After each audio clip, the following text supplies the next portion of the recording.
মাননীয় বিরোধী দলের নেতা। ফেরত দিয়েছিলাম তো, আমাকে 1 মিনিট দেন, আর আধা মিনিট আপনার জিম্মায় থাকুক। আচ্ছা, 1 মিনিট। জি জি, ঠিক আছে, ধন্যবাদ। আসলে এই সিচুয়েশনে কিছু মানুষ যে কষ্ট পেয়েছেন এই ব্যাপারে তো কোনো সন্দেহ নাই। সম্মানিত মন্ত্রী তিনি বলেছেন যে কিছু মানুষ হয়তোবা খারাপ মতলবে এখানে এসেছিল, আবার কিছু মানুষের জন্য কষ্ট পেয়েছে। তো দীর্ঘদিন সময় তো কষ্ট পেয়েছে, আমরা কি তাদের প্রতি একটু দুঃখ প্রকাশ করে কথা বলতে পারি যে আমরা সরি, আপনাদের যে কষ্ট হয়েছে। এই সংসদ এখন থেকে বা সরকার এখন থেকে চেষ্টা করবে এই কষ্ট যাতে না হয়।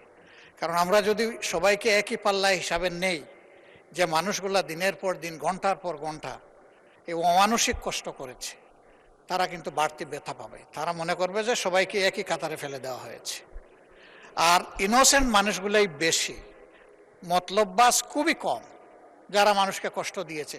আমি আবারও বলবো, মতলববাজ যেই হোক তাকে যেন ছেড়ে দেওয়া না হয়, আর নিরীহ মানুষকে যেন আর কষ্ট দেওয়া না হয়। জি, মাইক্রোফোনটা অন করেন প্লিজ। আমরা যে প্রস্তাব দিয়েছি, আমরা আছি, আমাদের জায়গায় আছি, আমরা যে কোনো কোঅপারেশনের জন্য রেডি। এবং সরকার কিভাবে নেবে এটা সরকারের ব্যাপার। আসসালামু আলাইকুম। ধন্যবাদ।